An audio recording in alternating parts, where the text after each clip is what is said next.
that we will continue to do as we have done in the past. And this is slightly different. What we are doing here is a recap of AWS 2019 reInvent. I'm sure a lot of us know reInvent, and probably a lot of us have also had the opportunity to attend. But reInvent is AWS annually event in Las Vegas, where they introduce all the new features and services and ideas that they are trying to, to bring to the market, and to just go over their technology and help us give us the people that are involved in using AWS. They give us an understanding of what their vision is for the coming year, and so on and so forth. So we want to do a recap of that, of the 2019 reInvent, and we'll continue to do recaps of all the other reInvents that come. This is coming late because this is the first, and we thought it would be a good idea to do it anyways, and so that going forward we'll also continue to do other recap sessions. We have two people that will be two very prominent AWS technologists in our midst that will be helping us with this session, and we also have another session we'll be carrying on that will be going on next week to go over some other technologies as well. So please watch out for that, and we hope to have as many of us that are here join us for those sessions as well. But briefly, just to go over what the community is. So this is AWS Nigeria user group. We're basically a community of AWS engineers or enthusiasts, people that want to know about AWS and people that are interested in cloud technology in general. So we are committed to promoting the adoption of AWS cloud technology in Nigeria and in Africa eventually. We have different partnerships with different groups in Africa and in Nigeria, and we hope to continue to push the adoption as much as we can. We also want to help build networks amongst ourselves, share ideas, disseminate knowledge around AWS cloud technology.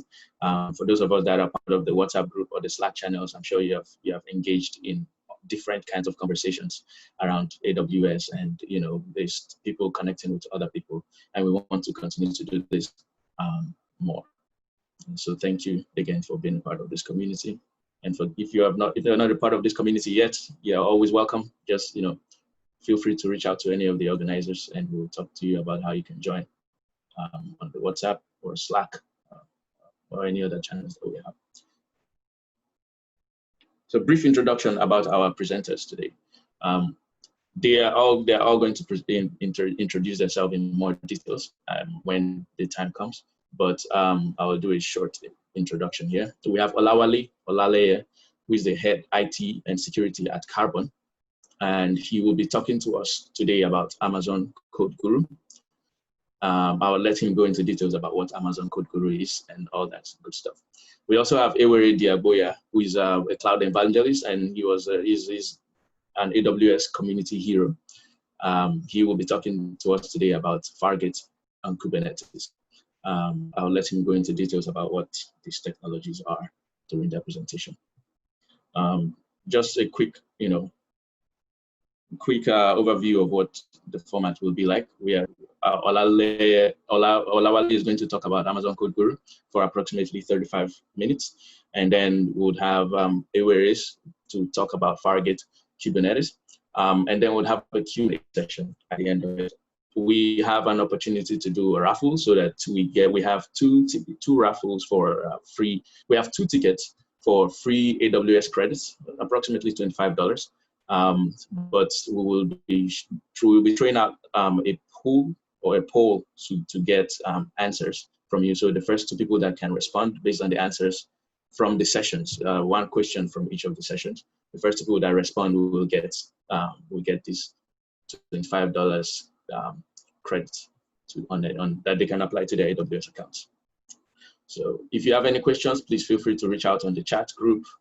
We have all paying attention. We have organizers looking at the chats, and please make sure to mute your microphone. So Olawale, please introduce yourself and talk about Amazon Code Guru. Thank you.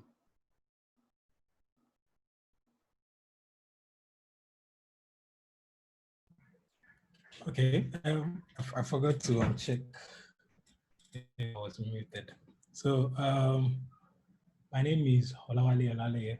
I think it's a privilege to be here to share one or two things with League of Experts like everyone here. So honestly, it's really a privilege. So I currently work with Carbon as the head of IT and security. So primarily, I'm an infrastructure and security solutions architect. So I consider myself also a DevOps advocate and also cloud advocate, basically. So hopefully we'll have fun today, fun to catch. Sure. If you want me to stop sharing my screen, let me know, and then you can take over.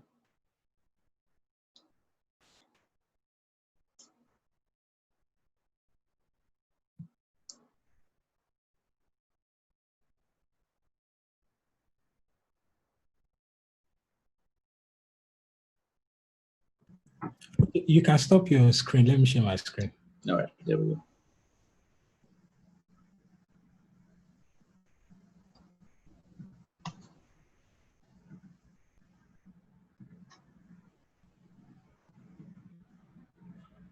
So it says host disabled and then the sharing screen. Okay, give me 1 second. Cool.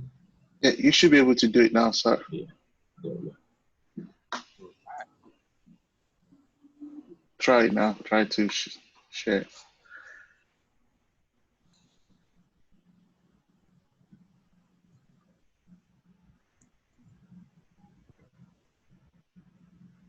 Okay, are you see my screen now? Yes. Oh, brilliant.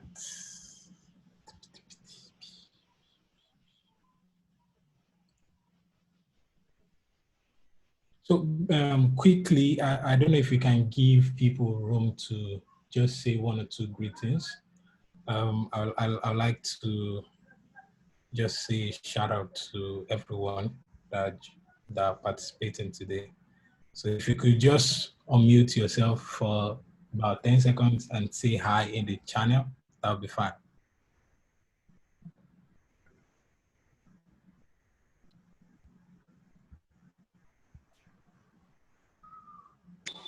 Hello, hi everyone. How are you doing? Hi. So who wants to go next?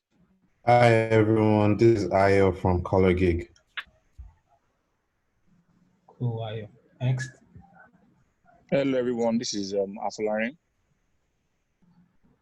Hi. Hi, I forgot to, my name is Adekunle. Pleased to meet everyone. Cool. Next.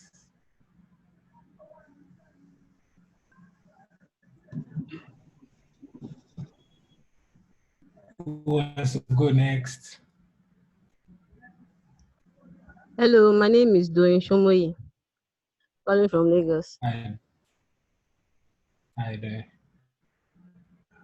Who wants to go next?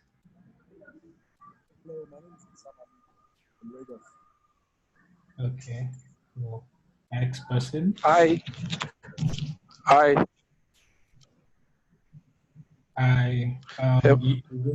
My name is Adedayo Awayi, Hey, Leona Technologies. Next person. Okay.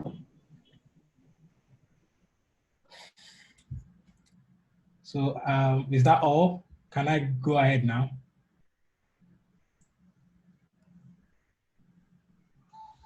Yeah, please, you can continue, Olawale. Okay, cool.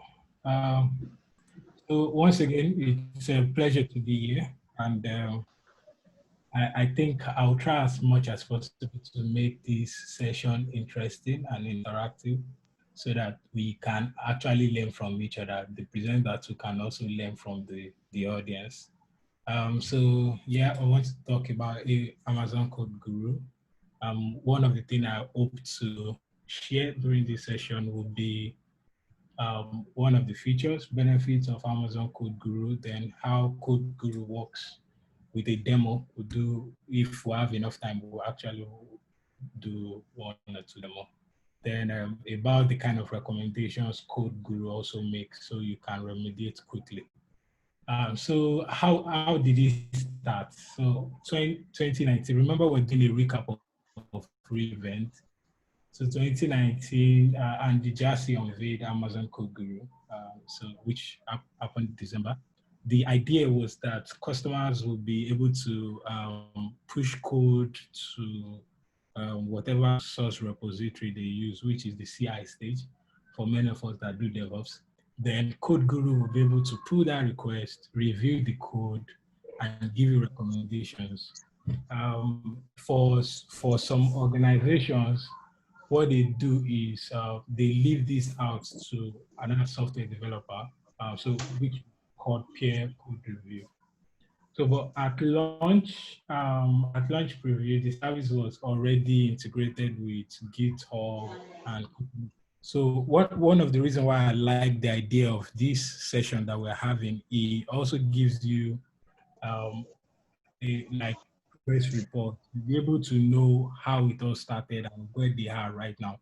If you know AWS so well, they're one of the few tech companies that is very committed to continuous improvements.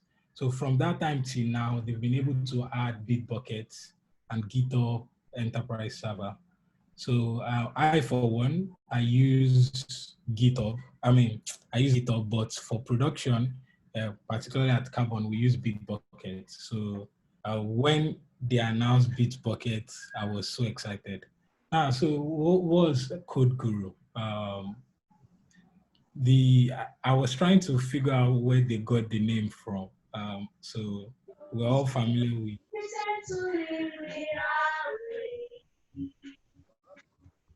Can every other person on mute, please? Just go mute. Thanks.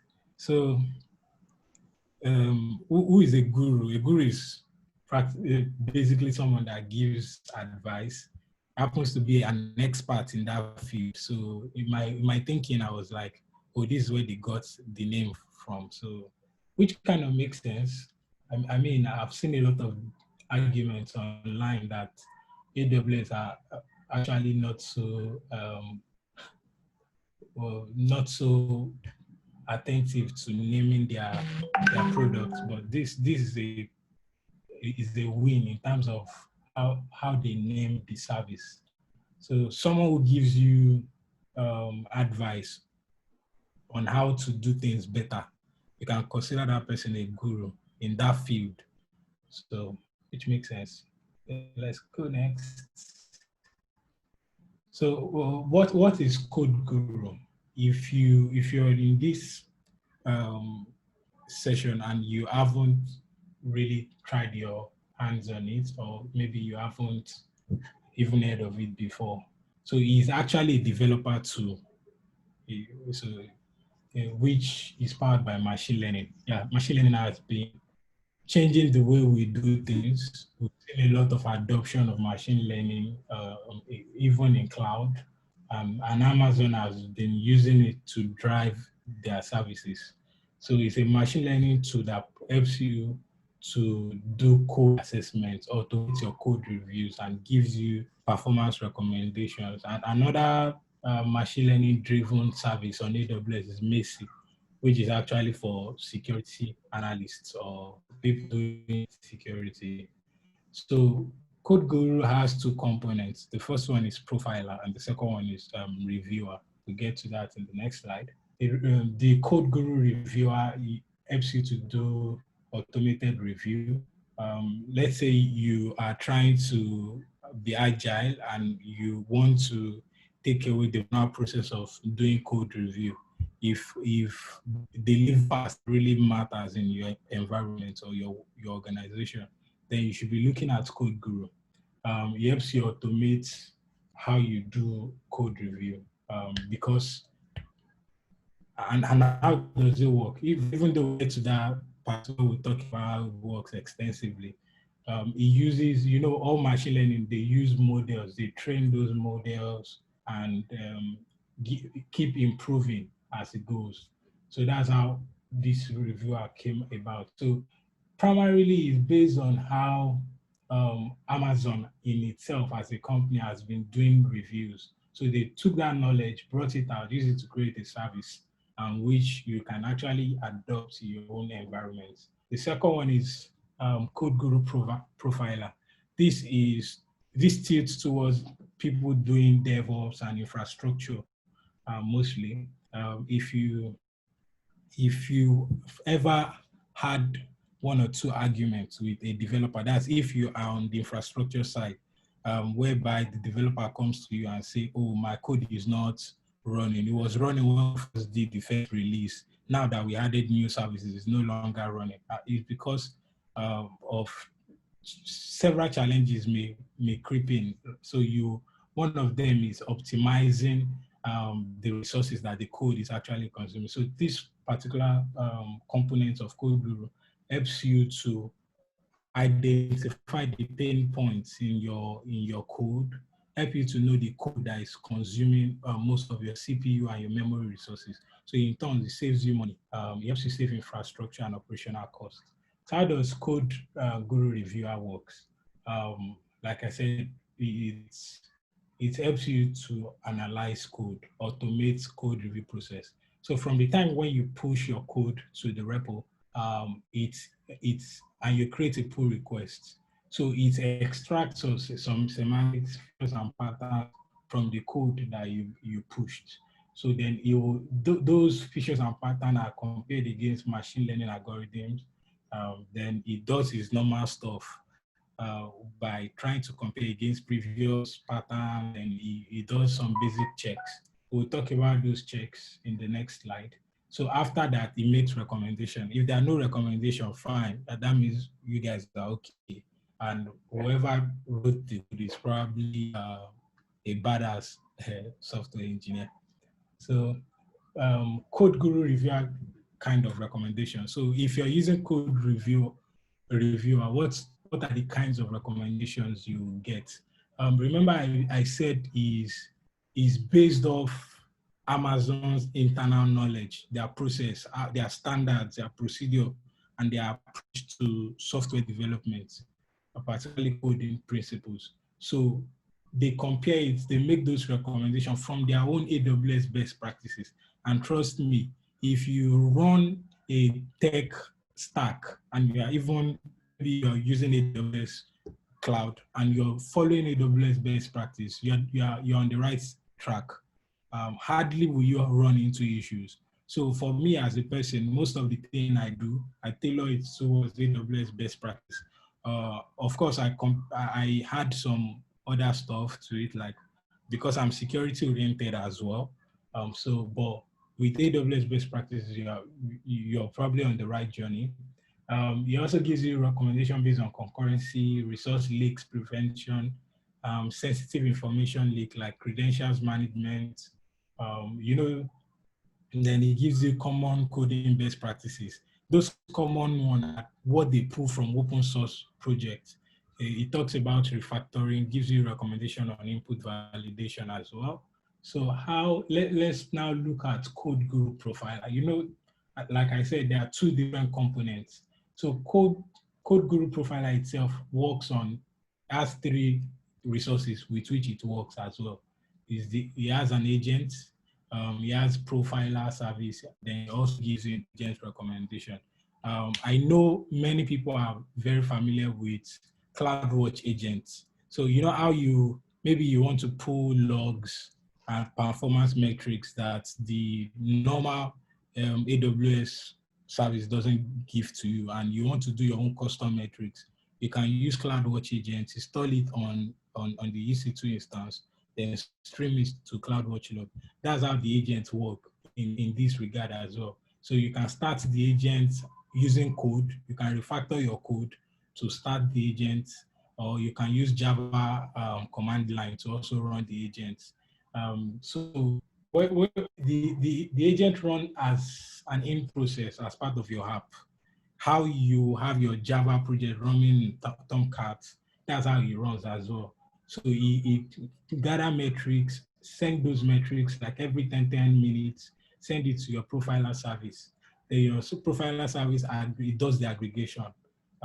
It collates all those data, use it to make, in a way, in a format and structure where you can get an intelligence recommendations from it.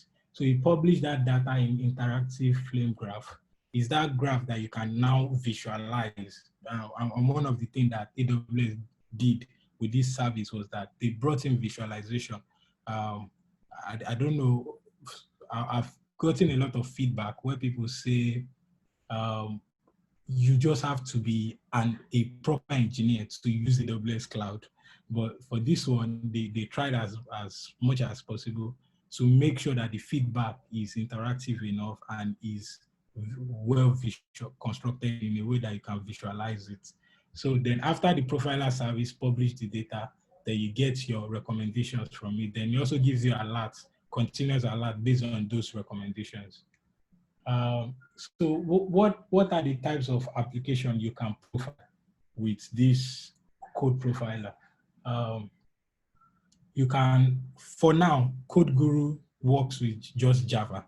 So if you're thinking of Node.js, if you're thinking of Python, sorry, you should be looking at another solution. But you know, AWS, they are very committed.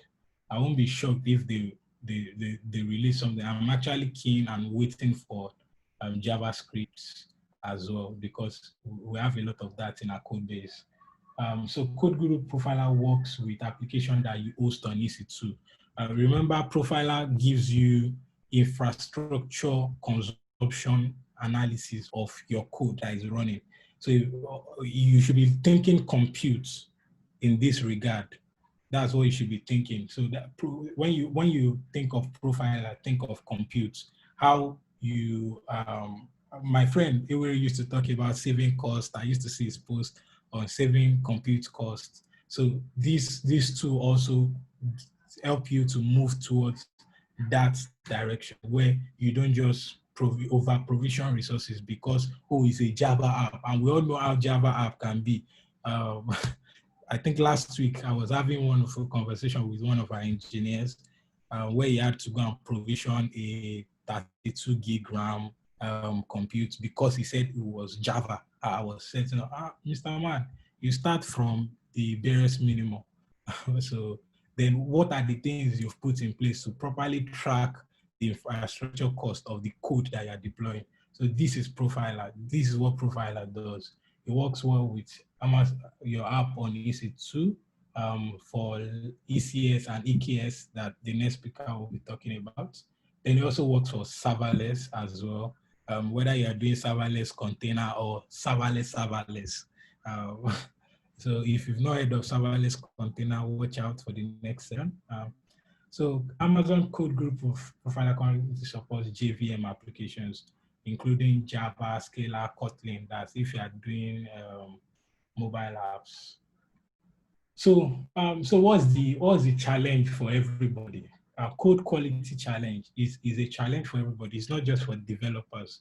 It's for the guys that provision infrastructure. It's for also product managers. There's no product manager that wants to see a product released, and when they want to maintain that product, then the developers come back and start giving excuses. So it's a challenge across board. There's difficulty, and on some of the examples, the difficulty in detecting some types of code issues that human being cannot detect. No matter how, except if you want to do code review for 3 weeks, even at that, it can just be too difficult. I've seen engineers complain about this, and internally on our side, based on my own environment, we've been putting tools and processes in place where we automate those code review process. At some point, we had to even write some bash script, blah, blah, blah, blah, to do some of this stuff. And we're combining tools, but thankfully for Code Guru, it helps take away that human pain, what human being cannot actually detect. Machine learning has been helpful in this regard. So challenges in identifying most resources intensive code methods without needing performance engineering expertise. This is where I said it saves you operational costs. For companies where they will have to go and get SREs, like 3 of them, and be paying them. If you can use 2, of course. I'm not saying sack the 3 SREs. You can keep 1, then use Code Guru Profiler to replace those 2. So you save operational overhead, right? So it helps you do catch code issues faster than what a human being can help you achieve. So the code issues that Code Guru helps you to detect, like when you're using, when you're exposing sensitive data, thread safety issues, Java is prone to this, resource leaks, then deviation from AWS principles, right? They are best practices, because particularly if you are writing Java functions on Lambda, and you're using Java SDKs and APIs, I would suggest and highly recommend AWS Code Guru, because it helps you to detect those improper use of Amazon SDKs in your code. So I think we can do a quick lab right now. I just want to show you Code Guru. So give me a minute. I think I need to confirm if you can see my next screen. Can you see my screen still? I have code open and also Yes, Chrome. we can. Cool. Okay. Yes, we can see your screen. Yes, we can. Thank you. Cool. So Code Guru in itself is one of those simple, is one of the very few simple services available on AWS. You know, if you use AWS a lot, you know that you have to you have to know what you're doing. But this is pretty much straightforward. So we'll put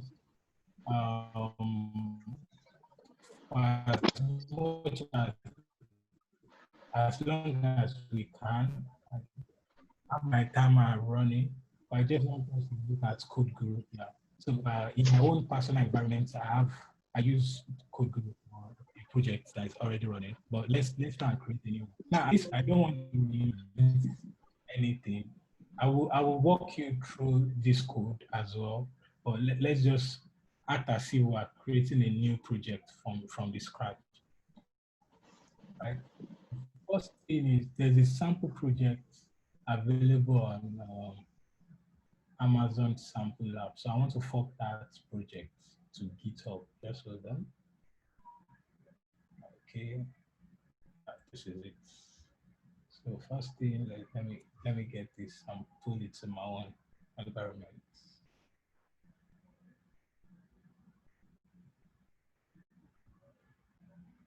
All right, we are here.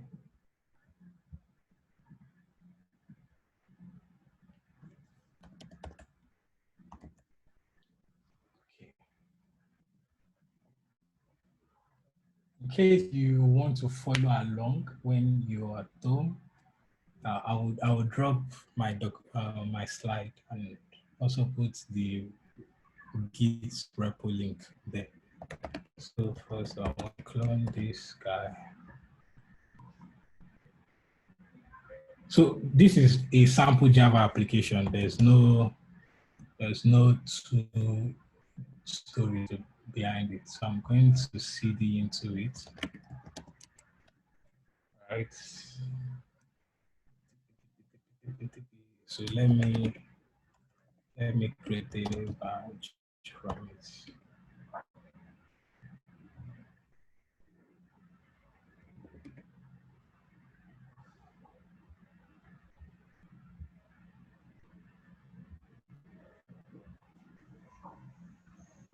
So what now?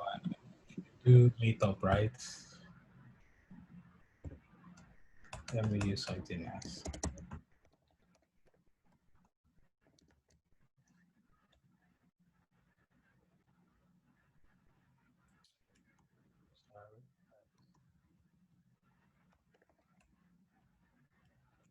Okay, we are here. So let me just try and play around with. Before I do this, I think the first step you need to do is come to code reviewer. Let me go back to the dashboard.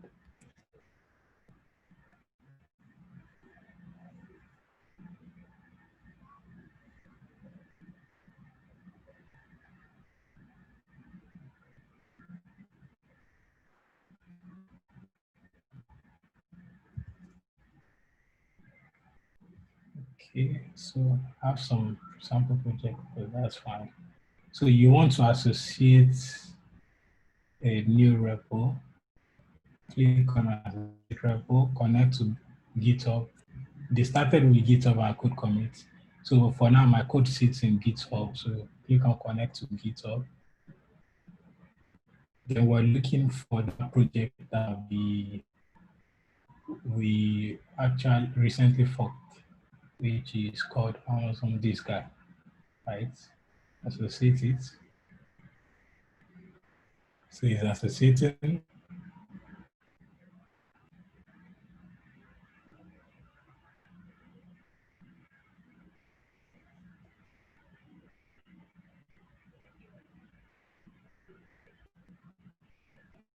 It shouldn't take too long anyway. So while that one is going on, so I just want to play with some of the applications here. Right. Let's see what they have here.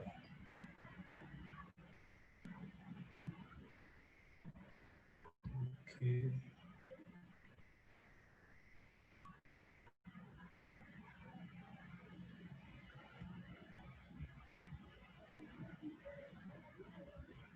Let me check what's going on here. Okay, it's associated. So let's just try and create a sample commit.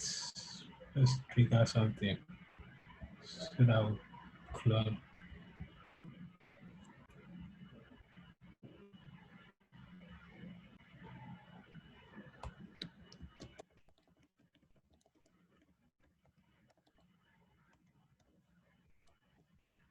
So if you do this git status, notice I've changed the new.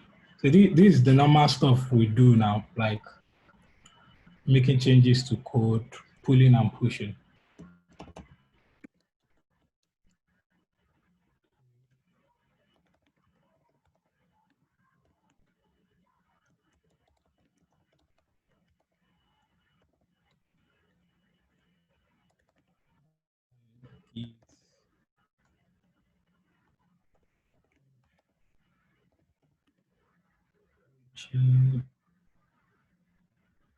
Okay, how to set up stream.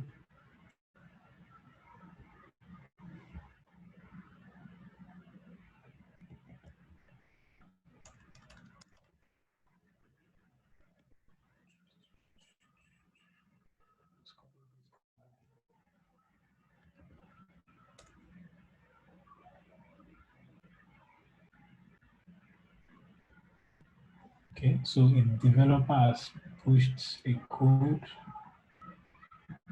right? And you refresh. So we have two branches. This is our own branch. Right. What do we do? So as a recent push less than a minute ago. So let's create pull requests from that branch.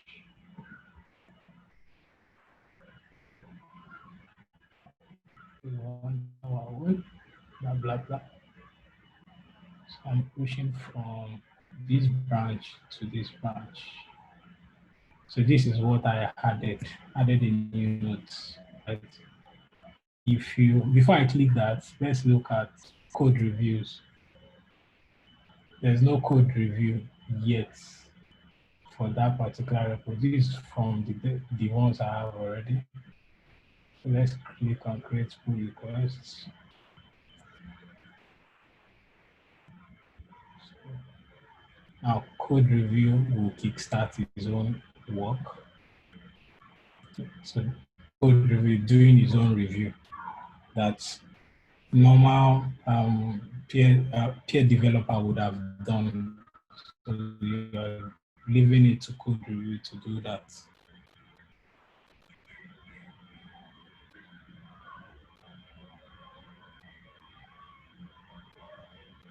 Still going. I thought you said we have a DJ. DJ would have made sense now. Just play some music in the background. Yeah, so that's Wale, but he came a little bit late.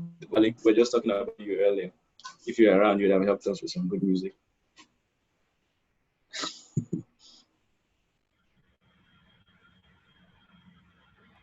So while this is ongoing, one of the things that AWS is actually doing is that they are still, is a machine learning driven project. So they are still thriving on people's feedback.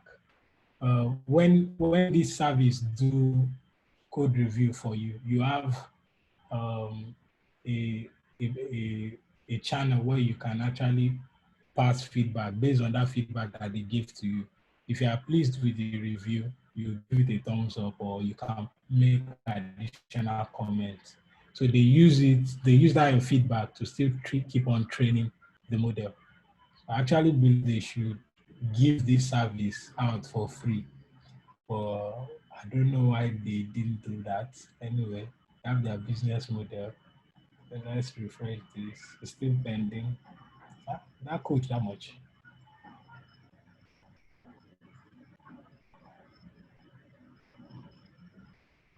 So let me look at this one. Let's see what the issue is with this. You can see list of recommendations in this.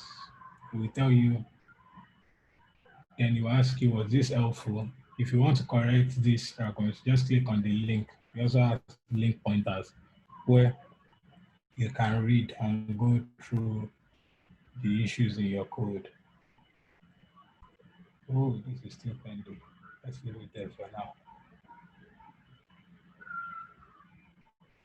So while we're waiting for that, let's look at code profiling groups as well, profiler. So for example, let's say you have an application, a Java application running on EC2. This is just an Java installation file, then a sample Java project. All you need to do with Code Guru is create your profiler group here. Then you structure if you want to use in code there's a widget on how to do that. But the one I prefer is using Java command, because I can pass this in my code build. I use it a lot with code build. Then it runs the agents automatically. So all you just create this bash script, because it has to run continuously. You can use cron job to run it. Then change your profiler group here. It's that simple. It's very straightforward. Create a profiling group, give it a name. Once you create the name, choose the platform. It's other platform. I'm not doing Lambda since it's EC2. Then grant it permission. Come here, create it, then run your bash script. So I've also pushed this script in the Git repo as well. So if anybody wants to reuse and make sense out of it, let's check this if it's still pending. Wow. Okay, why this is still in pending? Let's look at this one that we're looking at. Code reviews. I'll wait for that guy. I don't know why it's taking so long. Well, it's expected. Anyway. So if you want to look at this particular code, it will link you directly to GitHub, and you'll see the issue there. You will see the code there. So let's go back to the pull request we did.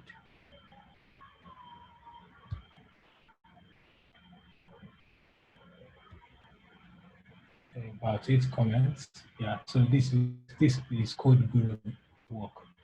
Recommendation generated by Code Guru. Can you guys see this? Yes. My time is almost up. So these are code gurus action, giving you recommendation. Then you can pass your own feedback. You can type your feedback here. You can comment, just like how you collaborate within your team. So basically that's all. What next do I have? I would have actually loved to demo the code profiler, but there's really nothing much in code profiler. So thanks for listening. Well, thank you very much, Olawale, for that. That was really very insightful. So feel free to share the GitHub repo and all the other stuff that you use. I'm sure people would love to test it on their own as well. If there are any questions, I think we can take questions at the end of the session. So just so we can get going with the next presentation, and we would ask our questions then. So please, if you have any questions, feel free to send it in the chat. If not, we'll open the page for questions as well at the end. Thank you. The next presentation we would have is on Fargate Kubernetes, and Ewere will be discussing that. Ewere, please share your screen, introduce yourself, and carry on.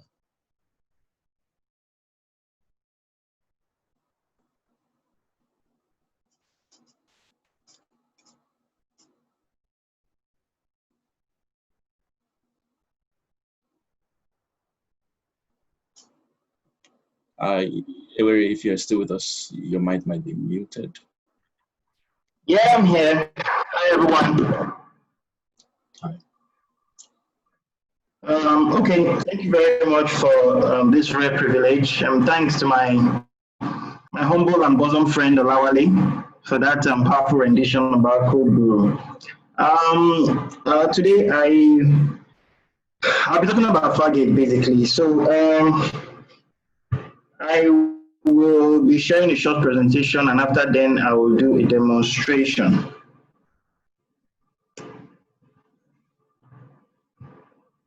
Okay, can you confirm you can see my screen? Yes, I can. All right. All right, so this is just an introduction to EKS Fargate, but before then I will talk a little bit about Amazon EKS. So what is Amazon EKS? Amazon EKS is a fully managed control plane from Amazon, okay? It takes away the stress of you worrying about managing, securing, and scaling the control plane on your own. Now, Amazon manages the components of the master node, which contains etcd, control plane, scheduler, and the API server. It also saves time to set up and scale the control plane, and also to design high availability. So the control plane we are talking about here is practically Kubernetes, okay? It's a fully managed Kubernetes service from Amazon. So normally a Kubernetes basically is just a service that makes it possible for you to deploy and scale applications, okay, fast. That's what Kubernetes service does actually.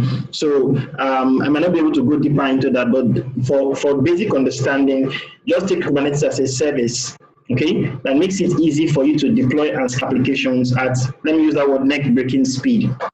So before Kubernetes, you need to understand a lot of things about scaling applications, failure, disaster recovery, and all that. But Kubernetes is an open source solution that has made that much easier, much faster, and much more flexible than it used to be.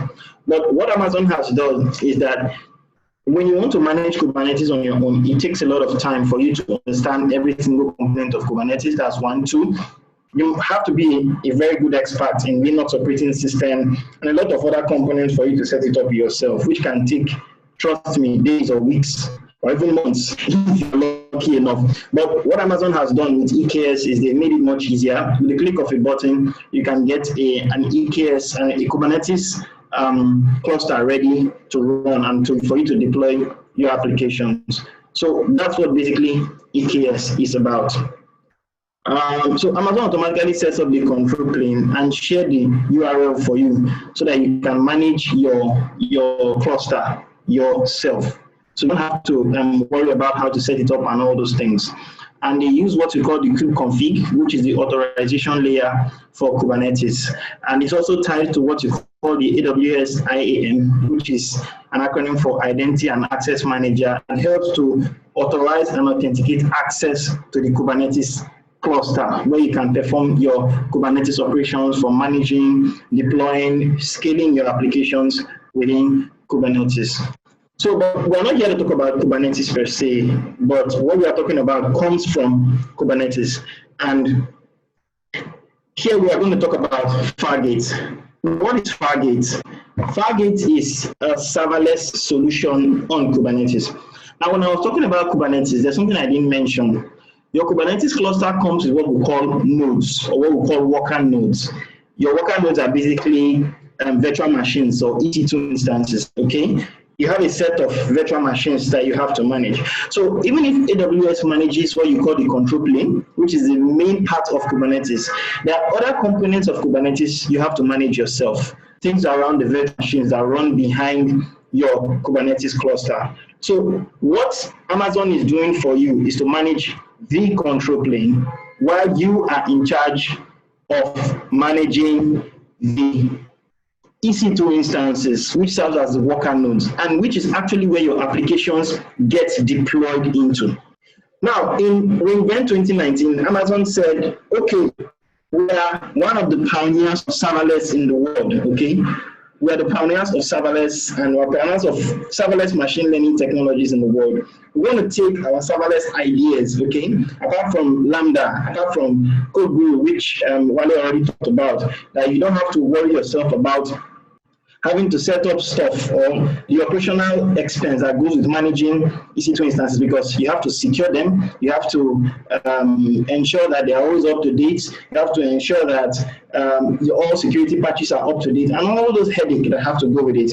Let's take that stress away from the user and handle that on our own, while we give them a solution that makes it easy for them to run the applications on still the same Kubernetes, but without having to manage these worker nodes. And then Fargate was born. Now, before Fargate came to EKS in Kubernetes, Fargate was already on ECS. Okay, ECS is another form of containerization service by Amazon, which has always been there. But Fargate used to be on ECS, and we always wanted Fargate to be on EKS. And I mean, voila, 2019 reInvent, it was actually launched and announced, and it was generally available. Now, Fargate enables you to run Kubernetes pods without EC2 instance as worker nodes. So you don't have to worry about how many EC2 instances do I have in my EKS cluster? 2, 3, 4, 5, 6, 7, 8, 9, 10. I mean, your EKS cluster also comes with auto-scaling for those worker nodes. So it means you have to manage the EC instances, you have to configure the instances properly, you have to secure them, you have to scale them, you have to work with your auto-scaling configuration to ensure, which was a lot of overhead that you have to do before Fargate came into play. Now, it provides a new scheduler, which is called the Fargate scheduler, that provisions pods in a serverless nature. So no need to manage worker nodes anymore. Now, though Fargate has certain limitations, but it can be used to run most stateless API application workloads. Now, Fargate was just announced, okay? So we don't expect it to be in top notch at this point, but it can be used to run your basic API applications. So if you write API applications in Node.js, Python, Java, C#, whatever programming language, because they are all in containers, so basically it should be able to run it. But there are certain things it might not be able to do. One of the things it cannot do at the moment, which is a feature of Kubernetes natively, is what we call stateful sets. So Fargate at the moment cannot do stateful sets, okay? But for EC2 worker nodes, they can do stateful sets. So because Fargate just started, I'm sure that's why you have that, okay? I'm sure that's why you have that particular feature. Can you see my screen? Please, can you confirm you can see my screen? Yes, we can see your screen. Okay. Please, Larry, I think everyone can see my screen. Is anyone? Okay. All right. So, thank you for that confirmation. So, like I said, Fargate has certain limitations, but it can actually be used for stateless applications. So, one of the limitations I mentioned was just stateful set. There's also another feature we call the daemon set on Kubernetes. I may not have much time to talk about this particular feature, but these are peculiar features that comes in Kubernetes. They are not with Fargate at the moment. So, but if you want to deploy any kind of basic application, an API stateless application, Fargate can be your guy at that particular point in time. So I'm sure with time, Fargate is going to start being able to do things around stateful sets and daemon sets. So there's also a last thing I would like to also talk about, what I call the hybrid serverless setup. To fully maximize EKS, a hybrid architecture of using Fargate and worker nodes can be deployed. Now, the EC2 instances serving as the worker nodes will be used to cover up for limitations of Fargate, okay, such as jobs, stateful sets, daemon sets, and so on and so forth. Now, this architecture reduces the operational expense involved in managing all your worker nodes as EC2 instances. So one of my recommendations for people using Kubernetes on AWS, most especially are using EKS, is why not take the values of both environments, okay? You have been working with EC2 with worker nodes, beautiful. But you see, you can see that you are struggling with having to manage those worker nodes, okay? Once in a while, you have to terminate and shut down. You have to manage memory and CPU issues. You have to make upgrades. You have to. Why not migrate those applications you have into Fargate? So you know that that operational expense of that is cut down short. It doesn't just cut down your operational expense, it also cuts down some form of capital expense because your EC2 instances have costs that goes with them, okay? And Wale was also talking about over-provisioning when he talked about provisioning a 32 gig memory machine for a Java application just because it's a Java application. There's an assumption that it's going to take all the memory at the same time. Now, why not start with Fargate that has say, a maximum of 32 gig memory and it scales automatically, okay? That's another thing about Fargate that you don't get in EKS, in worker nodes so easily. For you to scale up your worker nodes in EKS, it's actually a lot of work, okay? It's doable, but it's a lot of work. But if you do Fargate, it actually scales automatically. You don't have to do anything, you don't have to configure anything. If you need more memory, it provides it for you. And then if your workload also drops, Fargate also drops the memory allocated to that particular pod. So these are a lot of the advantages that you can get from Fargate. And with the hybrid architecture, you can cut down your OPEX by 50 to 40 or 60%, depending on how your workload are divided.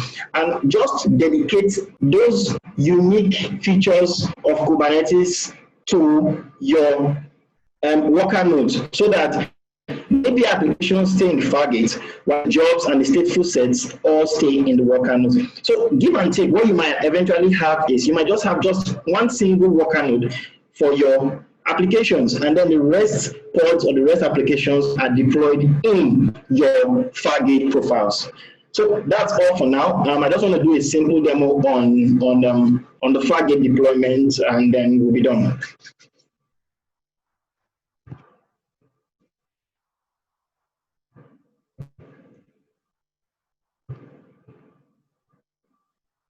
So because of the time it takes to set up an EKS cluster, I already have an EKS cluster running right here. So I don't want to bore us with the time it takes to set up an EKS cluster. It practically takes about 20 to 25 minutes to set up an EKS cluster. So I already have one here in my console, which I've already set up. At the moment, I am going to check for the worker nodes.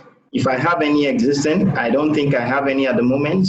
I practically had to, terminate all the worker nodes so that we can be sure that there's no escape pod running in any of the worker nodes. So if you come to the EKS console, I just opened the EKS cluster we are running, and we can see the cluster status is active. We can see all the information about this cluster.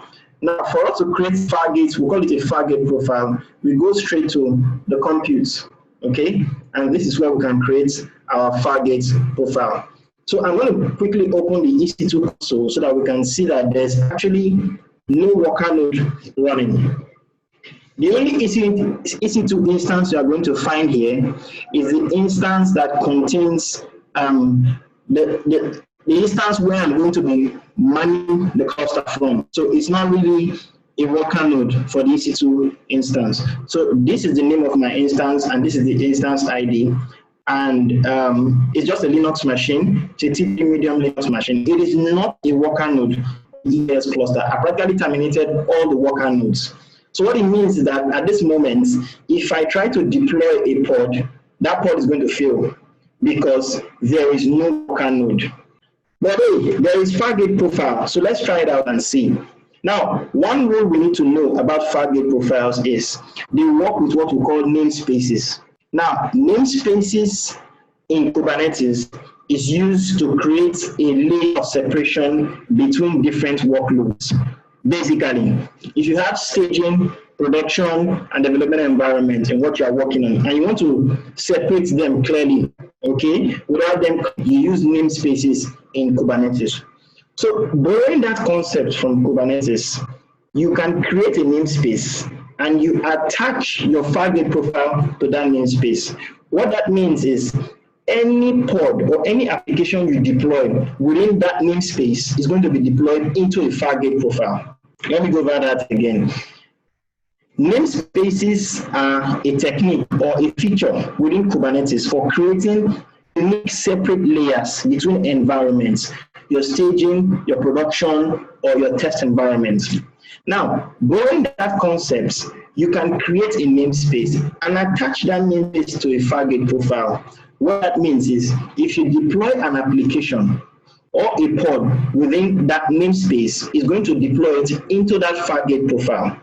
So in a case where you have a hybrid architecture of EC2 instance and a Fargate profile, with namespaces, you can separate them very clearly in the sense that any pod on an application or any container you deploy into the Fargate profile or that particular namespace will ensure that that is deployed in that Fargate profile.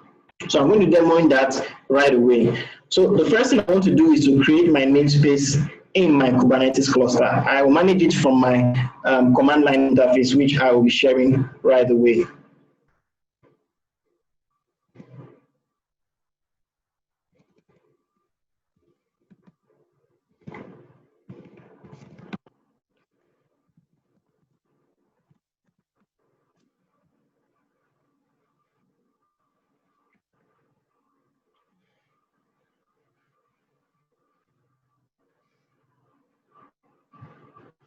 Okay, I just need to confirm that you can see my terminal. Can you see my terminal? Yes, we can see it. All right, so I already have a Kubernetes cluster running, and the first thing I'm going to do is I am going to create a namespace, okay? So to create a namespace, I'm going to use the kubectl command, create namespace. I'm going to call it AWS Nigeria User Group demo. Okay, it tells me the namespace has been created. So we're going to take note of this namespace and use that when we are creating our Fargate profile. So I'll copy this out because I'm going to use it very soon. If I want to confirm that the namespace is created, I can do a kubectl get namespaces. And I can see it's actually created and it's active for 23 seconds. The next thing I want to do is to create the Fargate profile from my console. Please take note, I'm trying to go through this approach. There are other ways you can do this. If you already have your system planned before time, you can actually create your Fargate profile as you are creating the cluster for the first time, okay? This is an architecture for when you already have an EKS cluster running with worker nodes, and it's like a production setup. You cannot terminate that cluster to create a new one. So you want to attach Fargate profile to that particular cluster so you can do the kind of setup. So my assumption here is I already have this cluster running. I don't want to touch it. I just want to attach Fargate profile to it. That's why I have this. So take note of that. It can be for a fresh setup, okay, but this is for already running production workload. So you don't have to tamper with your production workload or terminate that cluster because you want to add Fargate profile. There's also something else I didn't mention. Fargate profile works from Kubernetes 1.15 and above. So you need to take note of that. Your Kubernetes version you're running on EKS matters a lot. At the moment, I'm running 1.16. That's why it's enabled. And I'm already told to upgrade to 1.17, but I'm not going to do that right now because it takes a lot of time to do that. But just know that the version of EKS you are running and the version of Kubernetes you are running on EKS determines if you will have Fargate profile enabled. So if you open your own and you can't find it, just know it's a version you are using. So let's dive deep in and add our Fargate profile. So we're going to give our Fargate profile a name. Just to make things simple, I'm not going to use any other name. I will use the name of the namespace. But please, it doesn't really matter what you use, okay? It doesn't matter what you use. You can use any name. It doesn't matter. Where it matters is at the next stage so that you can connect the Fargate profile to the namespace. I'm going to choose an execution rule, which is the role I'm going to use to execute this, and I'm going to choose the one for this cluster. Okay, that actually is generated when I created the cluster. And I'm going to choose the subnet. Now, the rule for creating Fargate profiles is they should be in the private subnets, not on the public subnet, because they do not require public internet access. So I'm going to uncheck all the public subnets and leave just private subnets running. So I have 3 private subnets and 3 public subnets. I've unchecked the 3 public and just left only the privates. This is just tagging if I want to label it, but I don't want to do that right now. So let's go forward to the next stage. Now, this is where it's very important. You can see it's called pod selectors. These properties cannot be changed after the profile is created. So add a namespace to select pods from. You can see the message is very clear there. So I'm going to simply paste the namespace we already created. Okay? When I paste that, that's the first layer at which it will make sure that any pod I deploy will go into that namespace automatically into the Fargate profile. There are other conditions I can add around label, okay? Add label to specify which pods for this namespace to run on Fargate profile, but I don't want to do that, okay? But it's also a very important feature when you want to increase the level of granularity to how you specify where the pods must be deployed into, okay? So, but I don't want to do that. I'm okay with namespace. I'll just move on. This is also if I want to add a namespace, and I want to add for another namespace. Well, I don't want to do that right now. Let's just keep it simple and move on. So we're done with all the basic configurations. We just verify everything we have configured here, and when we are okay, we click create. So typically it takes roughly 5 minutes, for this to come up. So maybe to give us some time to ask some questions while this comes up. Then when it comes up, we can just finish up about which will be just deploying a pod, and I will show you that it's actually within that Fargate profile. And I will go to the console to show you that there's no EC2 instance running. So you don't think that there's an EC2 instance running and I've deployed and it's showing the EC2 instance. All right, thank you very much.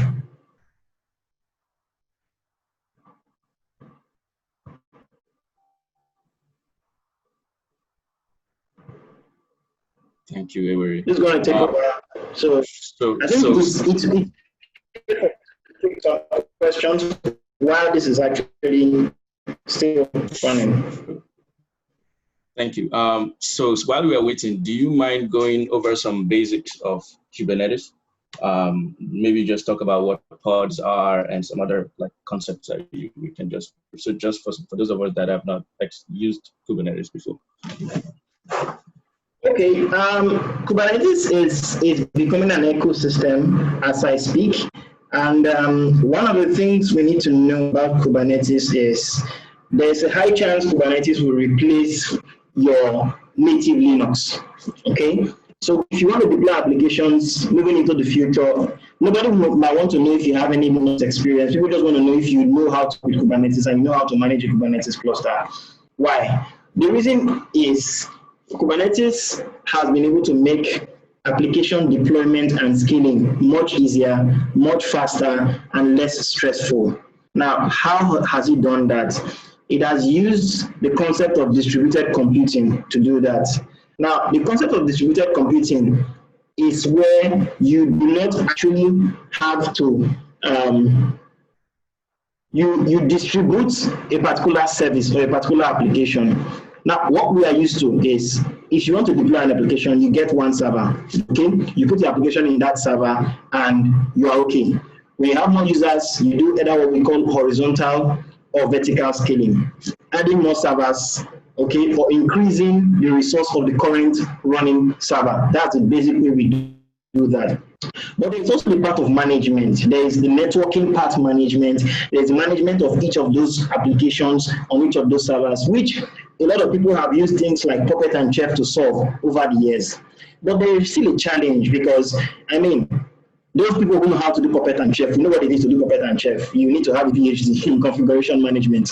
It's a lot of management. It's a lot of management. So Kubernetes came into play and solving that problem because Google has been using it for quite a number of time and it was open sourced. So since it was open sourced, other people have been able to take it, and just like Amazon also took and created EKS out of it. Now, what is a pod? When you write your application and you want to deploy in Kubernetes, it's not tied to a particular language where you say, because it's Java, it doesn't work in Kubernetes. No, you encapsulate your application into what we call a Docker container. Now, when you put your application in the Docker container, that application can run in any Linux operating system. Kubernetes also being part of the environment it can run. So when you put your application in the Docker container, like we call it Dockerization, to Dockerize your application, you can deploy that application in Kubernetes. When you deploy that in Kubernetes, Kubernetes no longer sees your application as a Java application, as a Node application. It sees it as what we call a pod. Okay, it sees it as a pod, and that's how it's able to manage and ensure that the application is currently running. One very beautiful feature about Kubernetes that I'm going to say here that is very, very interesting is it has what we call self-healing. What's self-healing? If your application fails for any reason, or it goes down for any reason, I don't want to know what the reason is. It's a bug, you don't have enough resources in your machine, Kubernetes will automatically recover that application for you without any manual intervention. Okay? That is one of the biggest value Kubernetes brings to the table that you usually don't get in any other system you are trying to use. There are other parts of Kubernetes that I might not be able to exhaust. I mean, it's a whole ecosystem. The other thing we also have in Kubernetes is what we call the service. The service is practically where the service is practically where you receive network requests into before it gets into the application, okay? And I also talked about namespaces, okay? So instead of you to create different servers, one for staging, one for production, one for test, one for this, no. You can have a single Kubernetes cluster that will handle staging, production, and tests at the same time. What you need to do is to create a namespace for staging, create a namespace for production, and create a namespace for tests. And ensure that you deploy your application in those specific namespaces. So you don't have to worry about managing different servers for your application.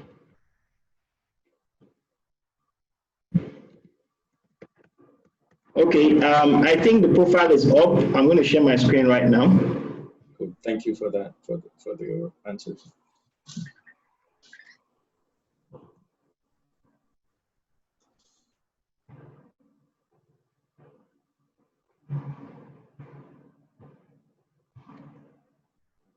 Please just confirm you can see my screen.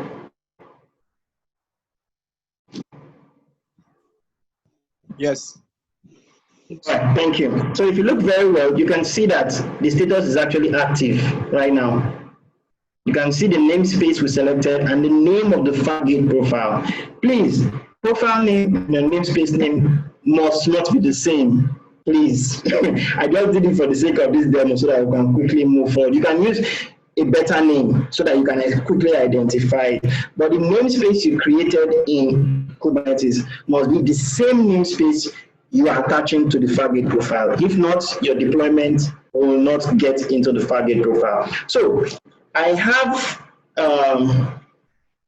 have a simple deployment I want to quickly do.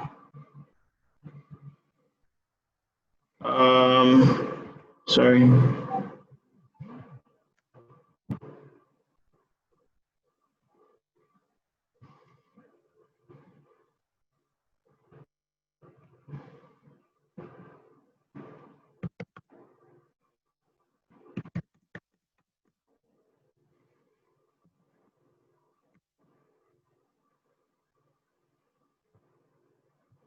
Okay, so I'm going to be performing a very simple deployment of an Nginx application.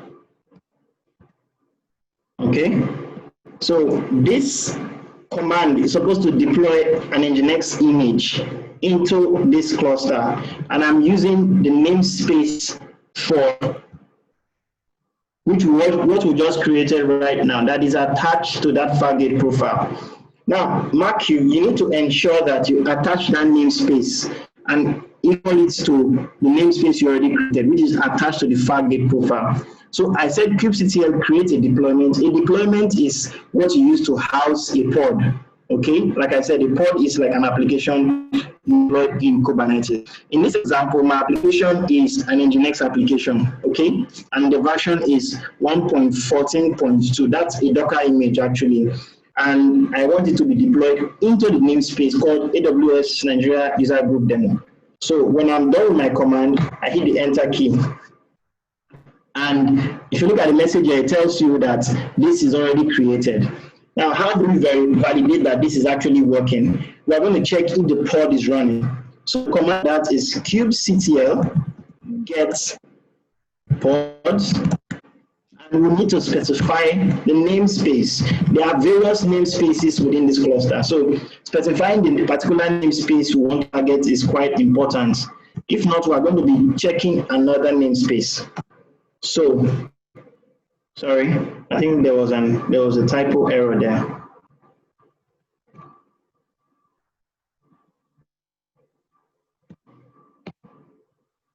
Yeah.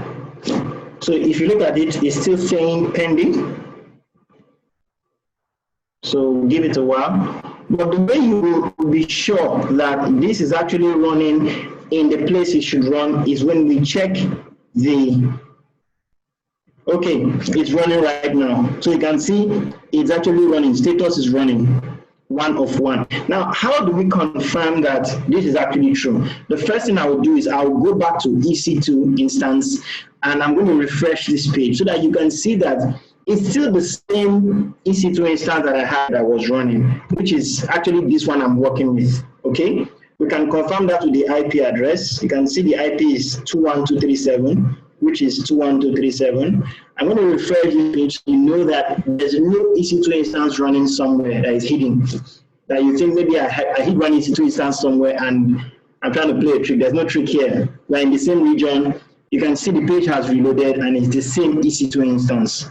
So there's no other worker node, there's no EC2 instance. But how do we validate what I'm saying?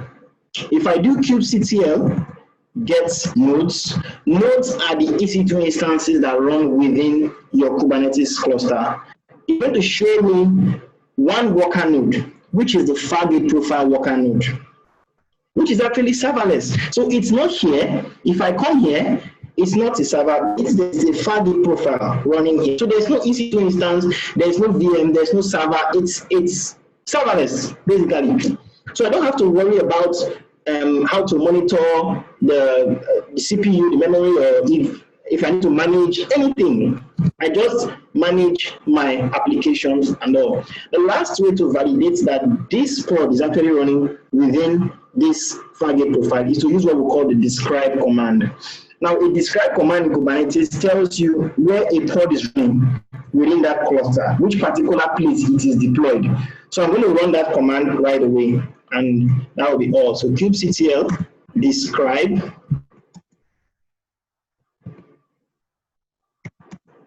pod. I'm going to describe this pod here.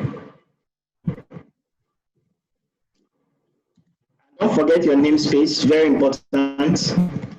You don't specify a namespace, you are going to be checking another namespace, which could be a big problem for you. So I need to specify the namespace again. Demo. There's going to be not a bunch of information, but don't worry. we'll simply go up and check the particular pod that we have labeled here. Sorry, something wrong there. Okay. Ooh, my terminal is acting funny.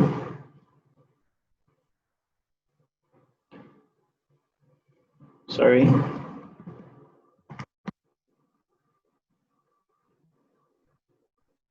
Showing the wrong messages. Okay, so if you check where we call the node, which I'm highlighting right away, you can see it's actually the Fargate node that it's deployed it into. So this has proven that this pod is actually deployed in the Fargate profile, not an EC2 instance, not a virtual machine, but serverless environment. And lastly, the scheduler, okay, which is what actually deploys or determines where your pod is going to be deployed. It's a unique scheduler called the Fargate scheduler. So the method and technique of working is quite different from the native Kubernetes cluster. Thank you very much.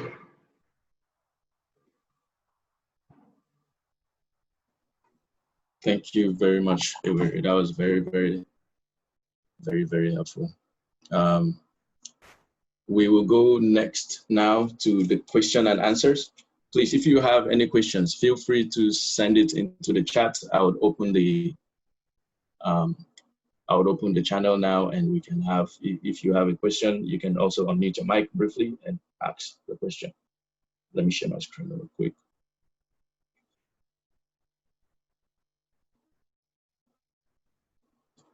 Yeah, so this is question and answer time. I will go first, actually. I have a question. And this is a question for Olawale.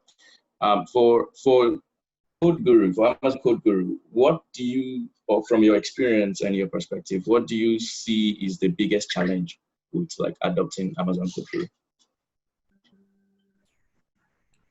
Okay. In my own experience, I think you have to be with our tech stack, right? So we don't do just Java. Java is what we use for just core backend, but we have other backend apps which are just on the fly because we do a lot of microservices and serverless computing. So most of them are usually Node and Python. So we have more of, and I think same thing applies to our companies as well. So the challenge with adoption is the fact that it just supports just Java for now. And also the fact that the second thing is because I've seen some recommendations that my developers don't actually agree with.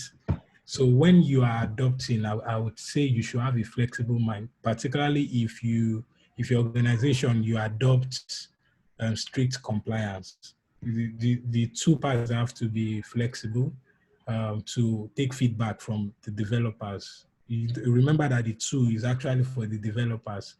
And since if you are operating a DevOps principle, that shouldn't even be a problem. So you can create your own custom rules outside the recommended principles or the recommendations that were given to you. So those two challenges, the fact that the models are still in trade, is still at the early stage of release. So that's it for me. Yeah, thank you. Thank you very much for that. The floor is open, guys. If you have any question, please feel free to unmute your mic and ask your question. I'll leave this open for 5 minutes.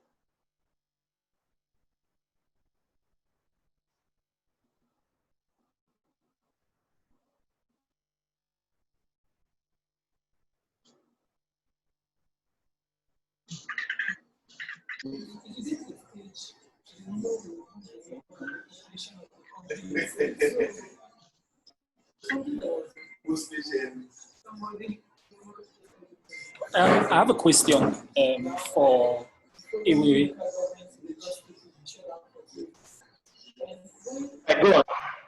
Okay, so for the Fargate you discussed about, for someone that has not used Kubernetes before, so is this something that one can just delve into, like to start using, or one needs to first like have a background knowledge of Kubernetes before he can start using the Fargate AWS EKS that you talked about?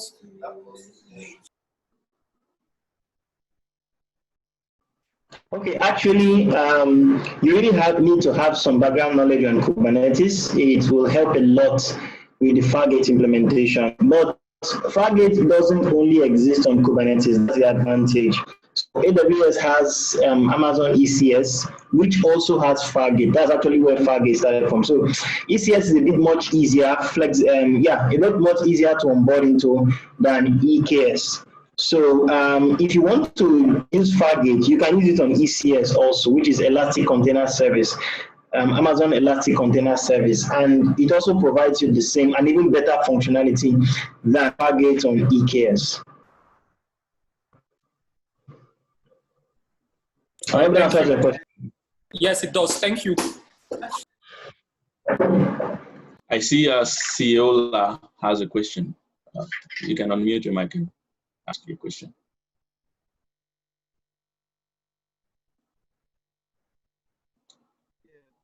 Thanks. Good evening.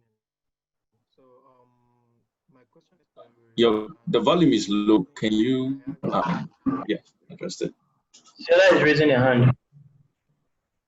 Yes. Okay. Is it better? Yes, it's better now. Yes, I can hear you now. Okay. So, my question is, you were saying something about subnet. I think the audio on my end trailed off. So I think you mentioned reason for disabling public subnets and private ones. I'm not really sure, but is there any particular reason for doing that while creating the Fargate? So AWS does not allow you to create your Fargate profile in a public subnet. I mean, one of the reasons I believe so is because you really don't need them to be on a public subnet. It's not a web server that needs access over the internet. It's something that operates within the Kubernetes cluster. Okay, it creates the IP, creates the CNI network interface within the cluster. So if you are putting it on the public subnet, most likely it's not going to work, or it's going to fail, or you're going to expose it for security vulnerability. So instead, you are enforced to create your Fargate profiles in a private subnet. So for example, you are creating it in a VPC that doesn't have a private subnet. You have to ensure you have a private subnet before you can create your Fargate profiles. Oh, okay, that makes sense. Thank you very much for the reply.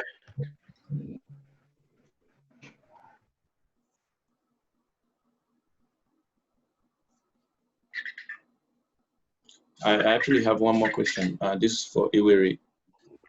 So is Fargate EKS cheaper than EC2 EKS?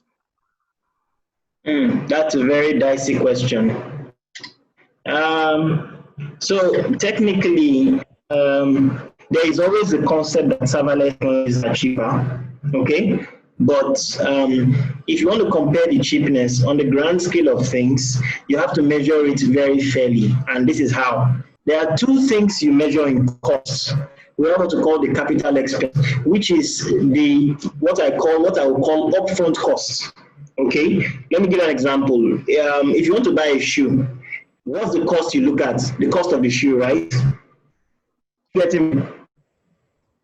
Yes. Hello. Yes. Yeah, you look at the cost of the shoe, which is say $70 or 50,000 naira. That's the thing you look at. But most of the time, we don't think about transportation to where I'm going to get the shoe, transportation back, the risk of getting there and not meeting the shoe. Do you understand? Those are what I call, or what we call operational expense, which we usually do not quantify. Most times, I mean 95% of the time. If you want to buy bread in the supermarket, what you only think about is this bread is 200 naira, and you just buy it and you come back. But you did not know that you have 1 calories to buy that bread. You went to the shop, you stood for days. As mundane and as little those things are, they are very quantifiable. You burnt energy. So same thing applies in this scenario, because when we are running any service anywhere, I don't know what the name of the environment is, there is always operational expense of employing someone to manage that server for you. That's an overhead, and you cannot quantify the work put in there, the security, the availability, the update patches. You understand? The person writing maybe Ansible script for update. You don't really quantify those things, but there is a cost that goes with that. Now, if you want to measure in that light, then serverless is always cheaper. So I can say for that, Fargate is always cheaper than EC2. Okay, but on the flip side, there is also the cost of learning curve. There is also the cost of trust. Some people will tell you, I will never use Lambda. Why? They feel that they are giving away the control of the environment to Amazon. Okay, which they feel that it's not good enough, which is also a cost for the business, because once you have trust issues, then people will not be ready to pay for that particular service. So on the flip side, I would say EC2 is cheaper, because people will definitely go for EC2 for Fargate. You understand? So it's actually an architectural decision, weighing all the possibilities, the pros and cons, before you can actually say, for us, because we use Fargate for XYZ, it's cheaper or it's more expensive than using an EC2 instance. Yeah, thank you for that answer. Let me add to what Ewere said just now. I think we are all professionals, so this kind of questions do come up, particularly at stakeholder level. So when you are comparing, particularly cost is a factor, you don't do head-on-head comparison. Number one, the two services don't even give you that leverage, because for Fargate, you are built by running our computes, and why EC2 is similar, but it's a bit different. So you have to look at other cost of operations, and that's what Fargate leverage on.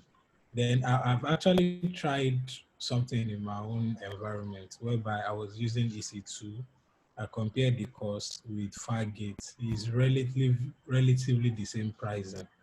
So, but Fargate was helpful at the long run when we had to scale, because it automatically takes care of the need to scale resources, since you don't even actually control it. You know how you have to think about operational side.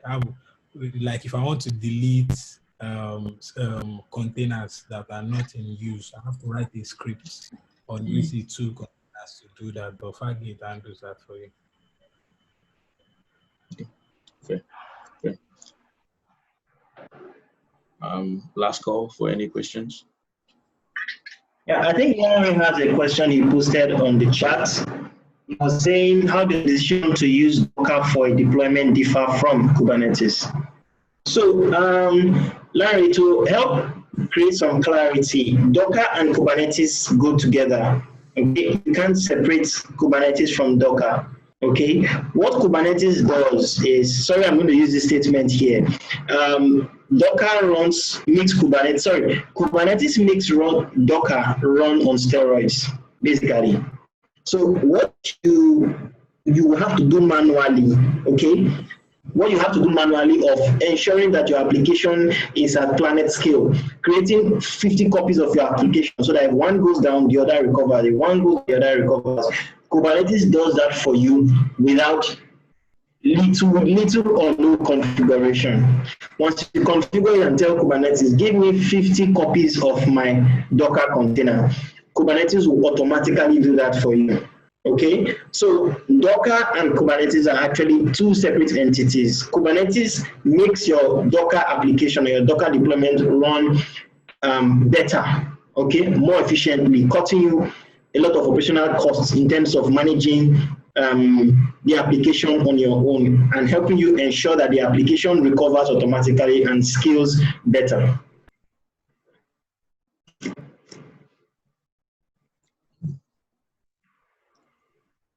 I don't know if Larry is there. Was I able to answer your question, Larry? I don't think he's here. Okay, I think he's not here actually. Yeah, I think he might have dropped off. Yeah. Cool. Any other questions?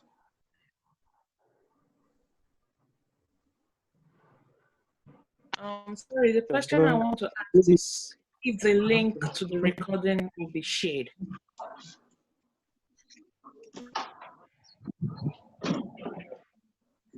But yes, the link to the recording will definitely be shared. I believe you asked the question on the chat. Sorry for not replying. Nobody responded. That was what I had to. Yeah, I apologize for that. You mentioned that there was a Telegram group, so I was not sure if if it was the same group. So I was kind of like trying to understand that. Okay. Yeah. Thank you. No problem. Okay, so my name is David. So I just have a question for Ewere.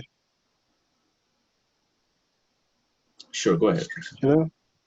Okay. Yeah. So my question is around microservices management. So say you have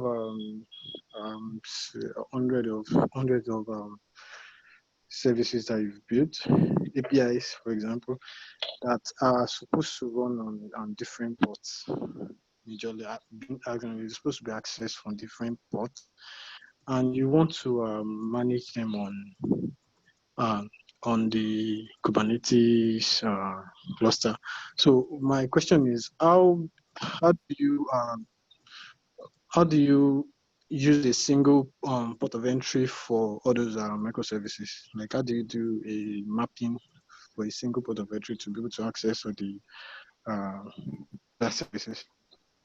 I don't know if All right. Thank you, David. If I want to reiterate your question so that we are sure, because the question can come in different angles. So you're saying that you have 100 microservices, right?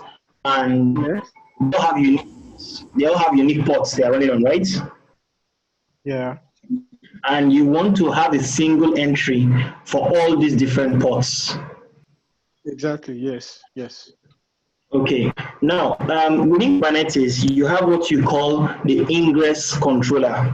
Okay, the ingress controller creates a single entry point for each of your microservices, with all having unique ports. But the next question is, how do I now differentiate each of these services? Okay, now the ingress controller has a way of doing that. There are two methods of differentiating each of the services or each of these pods. You have what we call the path routing and the host routing. Path routing is, let's assume you have service A, service B, service C, okay, running on different ports. Your ingress controller can be, say, johnson.amazon.com, okay? That's the URL pointed to your ingress controller. Your ingress controller is usually a load balancer, okay? It could be any of the type of load balancers, the network, application, or classic load balancer, okay? Now, when a user types johnson.amazon.com, it has to do a /A to go to service A, or a /B to go to service B, or a /C to go to service C. That's what we call path routing. Now, with that path routing, each of the /A will point to service A, /B will point to service B, then /C will point to service C. You get that? Yeah, I get you. Yeah, I get you. Yeah. I get you. You also have what you call host routing, which means you want to use things like a subdomain. So instead of you to say /A/B/C, you can say a.johnson.cloud.com, b.johnson.cloud.com, c. That's more of a subdomain routing. So if the user goes through that subdomain, Kubernetes will automatically route that request through the load balancer via the ingress controller down to that particular service that has a unique port. So all this can be configured within Kubernetes. Okay. Yeah, I get you. Thank you very much. Right.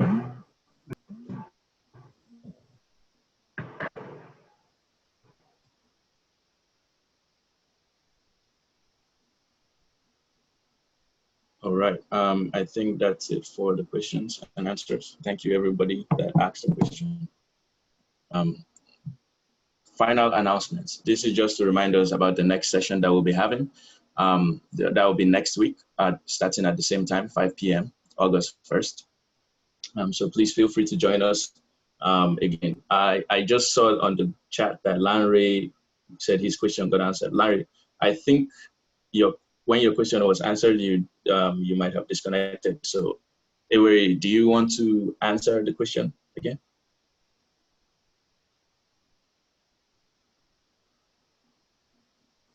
Can Larry speak up, please? Let's be sure. Can you? Yeah, hi, Kim. Hi, good evening, everyone. Yeah, I sent the question, but I think a call came in and I got disconnected off the call, so I couldn't get the answer. So basically, my question is, I know containerization, I see similarities between K8, SaaS, Kubernetes, and Docker. So choosing which of those solutions to implement whatever you want to implement, is there like a framework or an ideology you follow, or based on this, I should choose Docker to implement my application clusters, or should I follow Kubernetes? Because I know Kubernetes is a bit complex, and I think a lot of people move away from it and Dockerize their solution. So I just wanted to understand, is it because AWS doesn't really have a Dockerized kind of solution for now? Everybody's using the EKS and the Fargate you mentioned, or is there like an application specificity that makes you choose either of them? That's really all I wanted to know. All right. Before I continue, I want to ask a little bit about your background. Are you a software engineer, first of all? Yeah, I'm a solutions architect. Okay. So were you a software engineer at any time? It will help me to explain what I want to say next. I'm sure you've written one time ago, maybe just early after university, for a little while. All right. Awesome. Now, the way you have a lot of programming language out there, okay? You have Python, you have Java, you have C#. Okay, that's how you have different kind of containerization technologies like Docker, like RunKT. Okay, these are all containerization technologies. Now, the way you have operating systems where you need to run that's your programming language into, that's how you have Kubernetes, where you need to run your containerized application inside of. So they are not similar. They do different things. One is for packaging the application. The other is where the application will have to run. Okay? Kubernetes is where your application runs. Docker is how you package that application. I don't know if you are getting me. So you don't choose one over the other. They go together. Are you getting me? So if you containerize your application, you have to deploy it somewhere. It has to run somewhere. And one of the best, what we call container orchestration tools out there is Kubernetes. Are you with me? Hello, Larry. Yes, I am. I'm here. I'm still here. So it's not a choice of whether Docker or Kubernetes. No. If you containerize your application in Docker, you have to run it in a container orchestration service. And number one in the world right now is Kubernetes. So after containerization, you have to deploy in, say, a Kubernetes. There are others out there. There's Mesos, there is Amazon ECS, okay? There is Cloud Run, and there are lots of them out there. But Kubernetes is topping the chart because it is open source and is being used by Google for a lot of years. Almost 10, 15 years for running search engine. The Google search you use right now was largely run on Kubernetes for a lot of years. So don't trust it because it has been tested and has been used for production workload. And Google just open sourced it a few years ago and the world has jumped on it. Unlike other container orchestration tools, they are open source tools that have not really been tested in production workload. So hence, people have jumped on Kubernetes and it is very Linux friendly. It is quite, I think, one of the easiest to work with, and everybody's contributing to it. Hence, Kubernetes is growing at the speed as it is growing.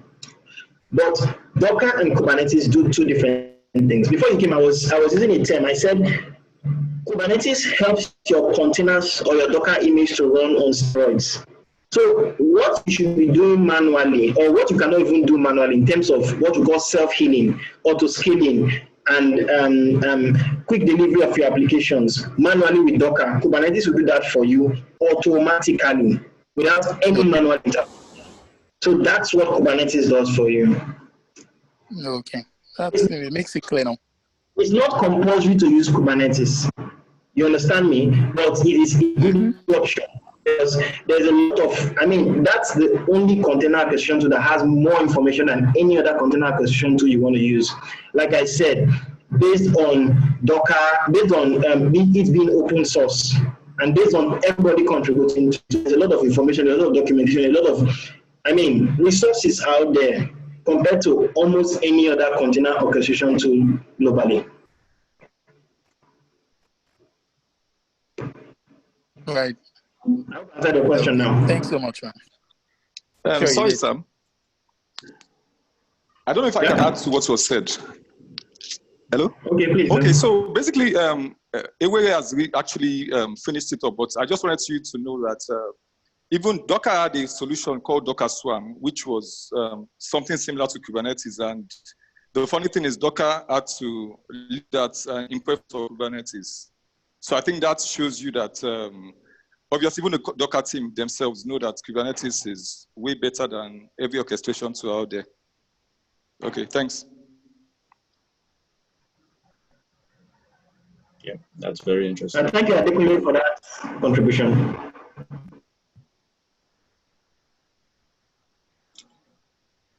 Okay, so on to the next.